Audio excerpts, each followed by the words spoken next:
প্রতি ইঞ্চি মাটি আমার বোনের জন্য নিরাপদ হবে। ঢাকা বিশ্ববিদ্যালয় প্রশাসন এবং রাষ্ট্রীয় প্রশাসন আপনাদেরকে উদাত্ত আহ্বান জানাচ্ছি, অতি অল্প সময়ের মধ্যে এই আলী হোসেন নামক এই কুলাঙ্গারকে আপনারা গ্রেফতার করবেন এবং একাডেমিক ভাবে তাকে শাস্তির আওতায় নিয়ে আসবেন। হোসেন নামে একজন ব্যক্তি ঢাকা বিশ্ববিদ্যালয়ে পড়ুয়া আমার একজন সহপাঠীকে নিয়ে গণধর্ষণের পদযাত্রার ঘোষণা দিয়েছে। আপনারা কি কল্পনা করতে পারেন ঢাকা বিশ্ববিদ্যালয়ের মাটিতে ঢাকা বিশ্ববিদ্যালয়ের একজন শিক্ষার্থী তার মেয়ে সহপাঠীকে গণধর্ষণের ঘোষণা দিচ্ছে প্রকাশ্যে, এবং এখনো পর্যন্ত সে প্রকাশ্যে ঘুরে বেড়াচ্ছে। ঢাকা বিশ্ববিদ্যালয় প্রশাসন এবং রাষ্ট্রীয় প্রশাসন এখনো পর্যন্ত তার বিরুদ্ধে বিন্দু পরিমাণ কোনো ব্যবস্থা নেয়নি। এগুলো কি আপনারা মনে করছেন সুস্থ সমাজ? কোনোভাবেই কি সুস্থ সমাজ হতে পারে এটা?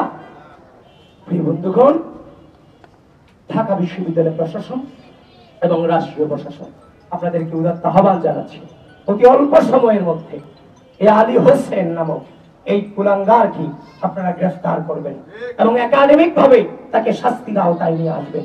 এই ঢাকা বিশ্ববিদ্যালয়কে আমরা একটি সুন্দর সুস্থ পরিবেশ নিরাপদ ক্যাম্পাস রূপান্তর করতে চাই। এই ক্যাম্পাস তখনই নিরাপদ হবে যখন এই ক্যাম্পাসের প্রতি ইঞ্চি মাটি আমার বোনের জন্য নিরাপদ হবে, আমাদের শিক্ষার্থীদের জন্য নিরাপদ হবে।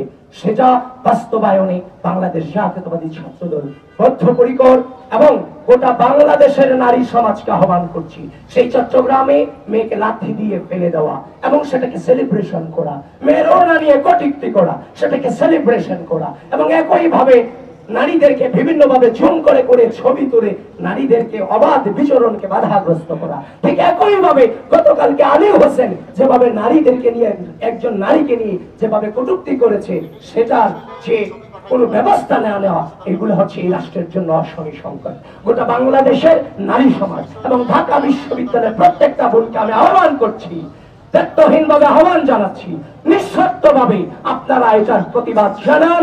এই ঢাকা বিশ্ববিদ্যালয়ের মাটিতে আমার বোনদের নিরাপদ ক্যাম্পাস গড়ে তোলার জন্য বাংলাদেশ জাতীয়তাবাদী ছাত্রদল বদ্ধপরিকর এবং সেটাকে ইনশাআল্লাহ আমরা বাস্তবায়ন করব।